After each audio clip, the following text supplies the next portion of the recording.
All right, folks, before we dive into this story, do me a solid. Hit that subscribe button and the notification bell right now. Why? Because what you're about to read isn't just some dry article. This is a deep dive into a world of steel, tactics, and secret operations. A story that will completely change how you think about what a weapon can be. And I guarantee you, by the end, there's a shocking conclusion that you're going to want to debate in the comments. Trust me, it's going to be intense. Stay tuned. A shadow in the city. Picture this. A dark, narrow corridor in an abandoned factory. The air is thick, smelling of dust and fear. An assault team lies in wait, frozen by a door. Their hearts are pounding, but from the other side, nothing but dead silence. They don't hear any footsteps, no click of a bolt. They hear nothing until it's all over. The silence is broken only by a short, whispering burst of fire, more like a gust of wind. A quiet, but merciless whirlwind that decides the fate of everyone behind that door in a matter of seconds. This is how a legend of Russian special forces operates, without fanfare or thunder. The compact SAR-3 Vikhr assault rifle. This isn't just a piece of cold metal. It's a philosophy, an answer to the challenges of modern urban warfare, where every inch counts and the element of surprise is valued more than brute force. It's a ghost weapon, a shadow weapon, born in the depths of a very turbulent period in Russian history. Chapter 1.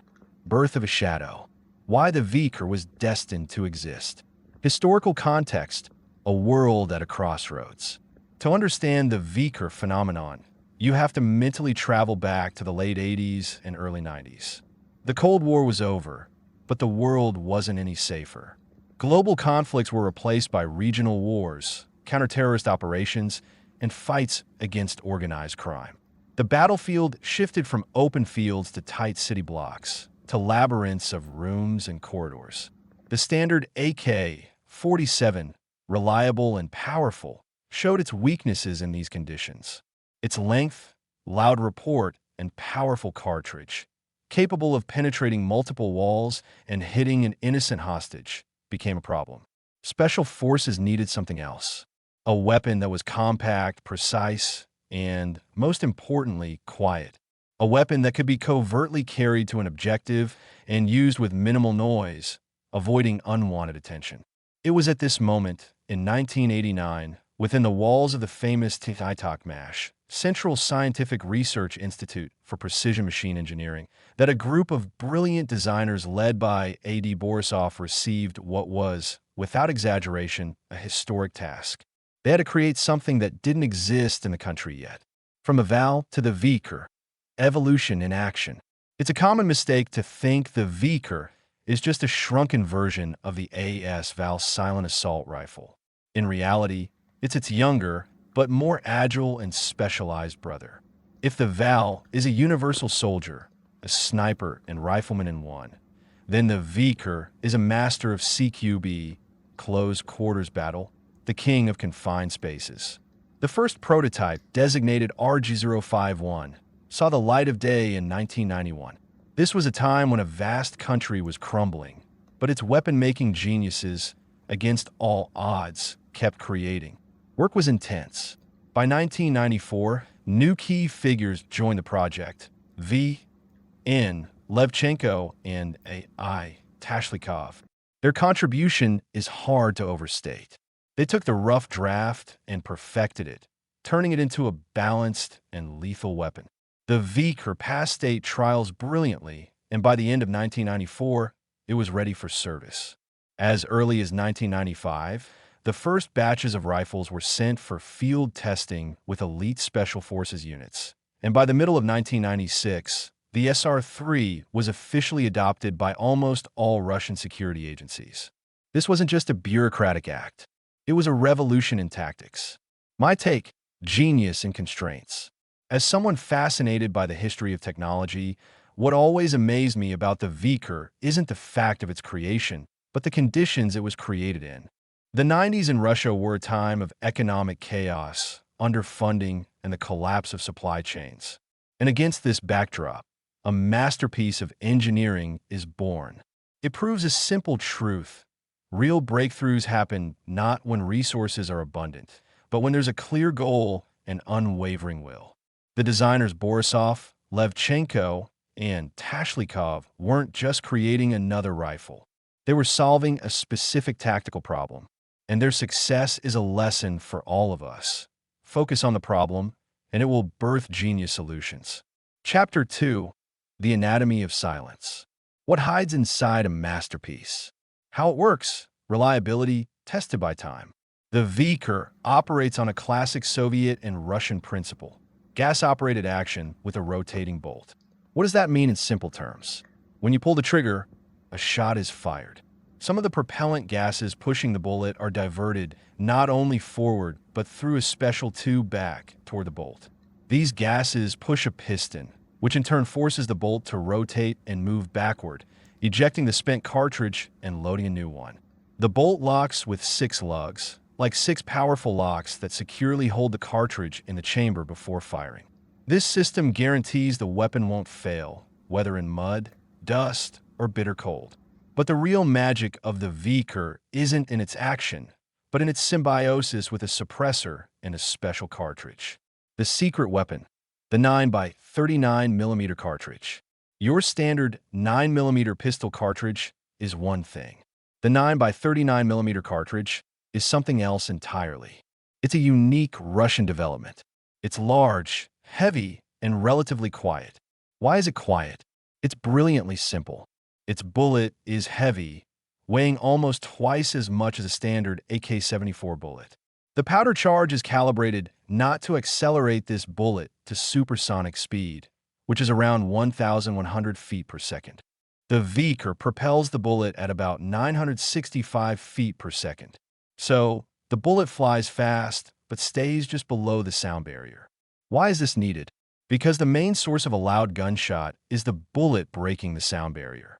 The suppressor dampens the sound of the escaping gases, and the subsonic bullet speed eliminates that deafening sonic boom you hear with a regular rifle. The result? A shot from the Vikhr, with its suppressor attached, isn't a bang, but a dull, whispering thud. At night, in a city, it could be mistaken for a hammer hitting a pillow. Ergonomics, thinking like an operator. The Vikr's designers thought of every little detail from the perspective of the person holding it in a high-stress situation. No charging handed. Instead, there are 2 small knobs on the sides of the fore end. To charge the weapon, you just grab the fore end and pull both knobs back. It's faster and more convenient, especially in tight spaces. Imagine you're in a narrow hallway, wearing body armor and gear. Reaching for a top-mounted charging handle is an extra movement. Here, it's all under your fingers. Folding stock. It's made of steel wire and folds up and forward over the receiver. When folded, the rifle turns into a compact brick just 14.2 inches long. You can stash it under a jacket, in a backpack, or just carry it on a sling without snagging on door frames or car handles. When unfolded, it sits comfortably in the shoulder, providing stability for shooting. Separate safety and fire selector. This is a genius move. The safety, a lever, is on the left side of the receiver, while the fire selector, semi-auto/full auto, is located right behind the trigger guard. Your thumb takes the weapon off safe, and your index finger changes the fire mode. No extra movements, almost without taking your hand off the pistol grip. In a fight where every fraction of a second counts, this is an incredible advantage. Polymer parts. The pistol grip and fore end are made of impact-resistant black plastic.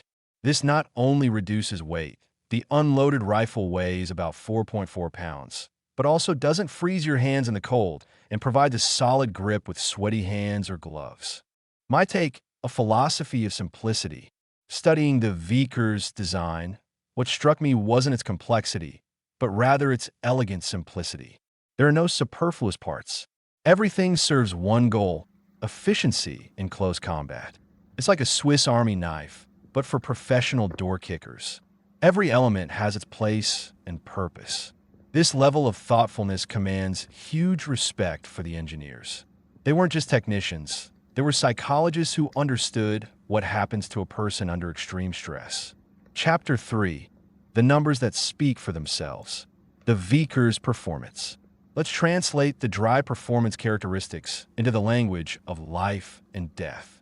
Caliber, 9 millimeters, but not the regular kind, the thick 9 by 39. Weight, 4.4 pounds for the bear rifle. Produit magazine. Produit fully loaded, it's around 5.4 pounds. Lighter than a half gallon of milk. An operator can carry it for hours without major fatigue. Length, in firing position, stock unfolded, about 23.6 inches. In transport position, folded, those same 14.2 inches. Fits in a briefcase. Rate of fire, 700 rounds per minute. That's a very high rate. A short burst of 2 or 3 rounds is out in a fraction of a second. A target simply doesn't have time to react. Muzzle velocity, 965 feet per second. As we said, subsonic, which is critical for stealth. Effective range, 200 meters. But the real effective range in a firefight is much less, around 50 to 100 meters. This isn't a weapon for a sniper duel. It's for work up close and personal. Armor penetration. This is where the Vikhr shows its character. With the armor-piercing SP6 round, it can reliably penetrate a steel helmet or a level 2 vest at up to 100 meters, and modern level 4 ceramic plates at distances up to 25 meters. Imagine a terrorist in body armor thinking he's invincible, but against the Vikhr, his armor is little more than cardboard. Chapter 4. The Economics of Steel. Why the Vikhr is a smart investment. Economic context. The budget of power. Let's talk about the unpleasant but important topic, money. Developing and producing any modern weapon is a colossal expense. In the 90s, funding for the Russian defense industry was, to put it mildly, inconsistent. So how did the Vikhr manage to appear? The answer lies in its genealogy. A high degree of parts commonality with the AS, VAL, and VSS Vintorez rifles was its salvation. This means many parts, the bolt group, receiver, trigger components, were already proven, and their production was established. There was no need to build new factories or buy unique equipment. This drastically reduced costs and sped up its launch into mass production. If we look for analogs on the global market, the Vikr's direct competitor is the German MP5SD with its integrated suppressor, a legendary and very expensive submachine gun. By some estimates, the cost of a single MP5SD for foreign customers can reach several tens of thousands of dollars. The exact price of the Vikhr is a commercial secret, but experts agree it's significantly cheaper than its German counterpart, thanks to its simpler design and the mass production of its base components. Online analysis, the special purpose market. Today, the market for compact assault weapons is very niche but stable. The main players are Russia, Germany, the USA, and Belgium. However, the Vikhr hold a special position thanks to its unique cartridge. While most Western models, like the MP5, use pistol cartridges, which are rather weak against modern armor, the Vikhr was designed from the ground up to be armor-piercing. Demand for such a weapon exists not only with Army Special Forces, but also with state security services like the FSB, FSO, and even some units of the National Guard. The economic rationale for its existence is solving specific tasks that other weapons can't handle or handle less effectively. Every successful assault by special forces using it, every life saved, that pays back the investment in it many times over. My take, the price of victory. Analyzing the economics of the Vikhr, I conclude it's not just an engineering victory, but a managerial one. In conditions of a severe crisis, our specialists found a most efficient path. Don't reinvent the wheel, but intelligently upgrade and adapt existing platforms for new purposes. It's a lesson in efficiency for any business. Before investing millions in something new, see what from the old you can improve and apply to new goals. Chapter 5. Evolution never stops. The SR3M. In the 2000s, the Vikhr got a second wind. Its modernized version appeared, the SR3M. This wasn't just a part swap, but a deep refinement based on feedback from the very soldiers who had used the weapon in real operations for years. What changed? The magazine. The old 10, 20, and 30-round magazines were replaced by a new, more reliable steel 30-round magazine. Capacity is life. The stock. The wire stock that folded upward was replaced by a side-folding skeleton stock from the Val. It's more comfortable shouldered and doesn't get in the way when using an optical sight. The safety. It was made larger, a lever type like on the SVD sniper rifle. It's now faster and more positive to operate. The far end. It was fitted with Picatinny rails for mounting tactical grips, flashlights, and laser designators. Modern combat is unthinkable without accessories. The Vikhr became even more ergonomic and adaptable. It proved it could evolve with the times. Chapter 6. The Vikhr in Pop Culture. From reality to virtuality. This rifle long ago ceased to be the property of just the military. It's become a cultural phenomenon. Video game developers adore it. Why? Because it looks unusual. Its futuristic silhouette, without a traditional charging handle, immediately grabs attention. It has appeared in gaming giants like the Call of Duty series, Battlefield, STLKR, and many others. In games, it's often given incredible stats, making it the most powerful and accurate weapon.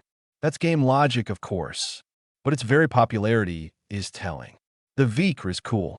It has that wow factor that gamers love. It also frequently appears in Russian action movies and Special Forces series.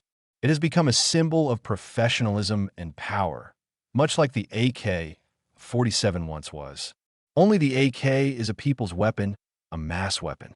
The Vikhr is a weapon for the elite, for those who work in the shadows. A quote that says it all. Military expert V. Korblin, writing in the magazine Masteruzio back in the year 2000, said this about the Vikhr: "This is a weapon that requires no compromises. Within a compact frame lies power capable of deciding the outcome of a battle in a matter of seconds." It's hard to say it better. Not a toy, but a tool. So what is the SR3 Vikhr? It's the quintessence of Russian weapons genius. An answer to the challenges of its time. This isn't a parade weapon. It's a tool for jobs where one shot, delivered in a whisper, means more than 1,000 loud volleys.